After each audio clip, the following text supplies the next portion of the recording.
এই মুহূৰ্তত অসমৰ প্ৰত্যেকগৰাকী জনসাধাৰণলৈ দিবলৈ ওলাইছো ডাঙৰ খবৰ। তো যিসকল মানুহে ভিডিঅ'টোত ক্লিক কৰিছে অনুগ্ৰহ কৰি ভিডিঅ'টো স্কিপ নকৰি প্ৰথমৰ পৰা শেষলৈ চাই থাকিব, কিয়নো এইটো ভিডিঅ'ৰ মাজত শিক্ষাৰ্থীসকলৰ পৰা আৰম্ভ কৰি মহিলাসকললৈ কেইখনমান গুৰুত্বপূৰ্ণ খবৰ প্ৰদান কৰিম। তো অনুগ্ৰহ কৰি ভিডিঅ'টো স্কিপ নকৰি প্ৰথমৰ পৰা শেষলৈ চাই থাকিব।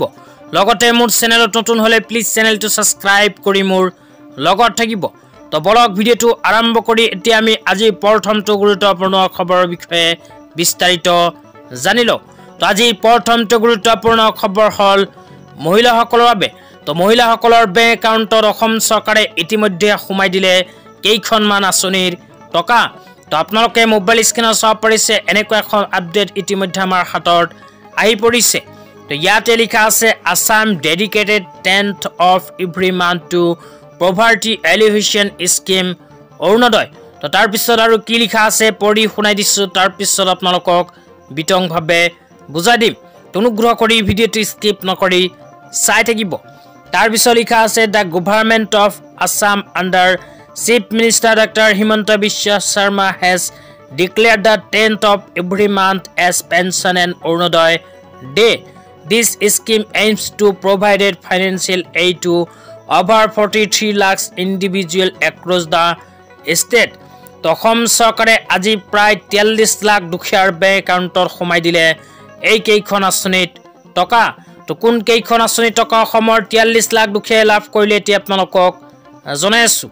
তো আঁচনিবোৰ ক্ৰমে অৰুণোদয়, শহীদ কুশল কোঁৱৰ বৃদ্ধ পেঞ্চন আঁচনি, ৰাষ্ট্ৰীয় দিব্যাংগ পেঞ্চন আঁচনি, বিধৱা পেঞ্চন আঁচনি আৰু বৃদ্ধ পেঞ্চন আঁচনি।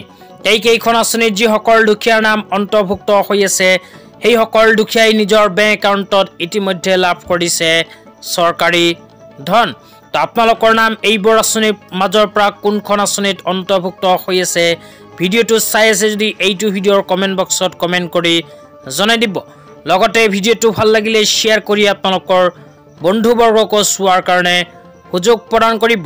তেতিয়া আপোনালোকক আজি দ্বিতীয়টো খুবেই গুৰুত্বপূৰ্ণ খবৰৰ বিষয়ে বিস্তাৰিত জনাই দিছোঁ। অনুগ্ৰহ কৰি ভিডিঅ'টো স্কিপ নকৰি চাই থাকিব।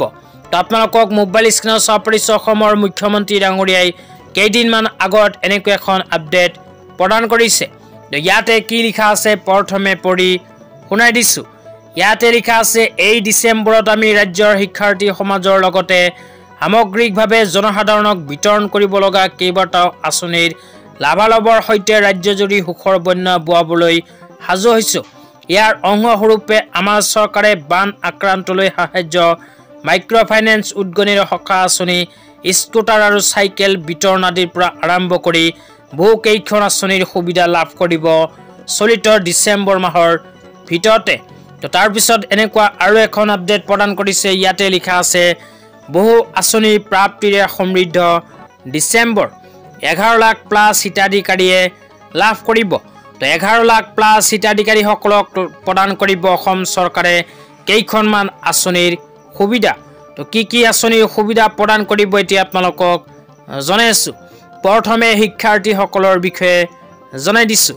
তো অসম চৰকাৰে চলিত ডিচেম্বৰ মাহৰ ভিতৰতে শিক্ষাৰ্থীসকলক চাইকেল আৰু স্কুটাৰ বিতৰণ কৰিব, লগতে আনন্দৰাম নগদ বঁটা আঁচনি প্ৰদান কৰিব।